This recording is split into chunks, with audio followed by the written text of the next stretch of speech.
ይቻሉና እኔና እሱ ነገሮችን ተነጋግረን ፈተናችኋል። አሁን በጣም ሰላም ነው ያለው ከኔና እሱ በኔና በሱ መሀል ያለው ነገር ሰላም ነው። ስለዚህ እንዳትጨነቁ ደህና መሆኔን ለማሳየት ስል ነው ይህ ቪዲዮ የሰራሁትኝ።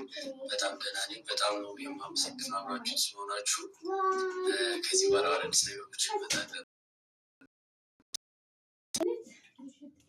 ሰላም ወደ ቤተሰቦች እንዴት ናችሁ? ማታ በኔና በአብርሃም መሀል የተፈጠሩ አለመግባባት ሰዎችን አስጨንቋቸው እኔና እሱ ነገሮችን ተነጋግረን ፈተናችኋል። አሁን በጣም ሰላም ነው ያለው ከኔና እሱ በኔና በሱ መሀል ያለው ነገር ሰላም ነው። ስለዚህ እንዳትጨነቁ ደህና መሆኔን ለማሳየት ስል ነው ይህ ቪዲዮ የሰራሁትኝ። በጣም ደህና ነኝ። በጣም ነው የማመሰግነው አብራችሁ ስለሆናችሁ። ከዚህ በኋላ አዳዲስ ነገሮች እንመጣለን። ቴንኪው ጋይስ።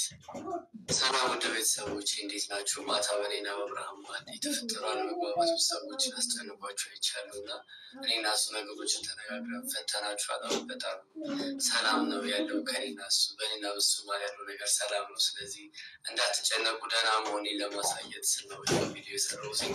በጣም ደህና ነኝ። በጣም ነው የማመሰግነው አብራችሁ ስለሆናችሁ። ከዚህ በኋላ አዳዲስ ነገሮች እንመጣለን። ቴንኪው ጋይስ። ሰላም ወደ ቤተሰቦች እንዴት ናችሁ? ማታ በኔና በአብርሃም መሀል የተፈጠሩ አለመግባባት ሰዎችን አስጨንቋቸው አይቻለሁ እና እኔና እሱ ነገሮችን ተነጋግረን ፈተናችኋል። አሁን በጣም ሰላም ነው ያለው ከኔና እሱ በኔና በሱ መሀል ያለው ነገር ሰላም ነው። ስለዚህ እንዳትጨነቁ ደህና መሆኔን ለማሳየት ስል ነው ይህ ቪዲዮ የሰራሁትኝ። በጣም ደህና ነኝ። በጣም ነው የማመሰግነው አብራችሁ ስለሆናችሁ። ከዚህ በኋላ አዳዲስ ነገሮች እንመጣለን። ቴንኪው ጋይስ። ሰላም ወደ ቤተሰቦች እንዴት ናችሁ? ማታ በኔና በአብርሃም መሀል የተፈጠሩ አለመግባባት ሰዎችን አስጨንቋቸው አይቻለሁ እና እኔና እሱ ነገሮችን ተነጋግረን ፈተናችኋል። አሁን በጣም ሰላም ነው ያለው ከኔና እሱ በኔና በሱ መሀል ያለው ነገር ሰላም ነው። ስለዚህ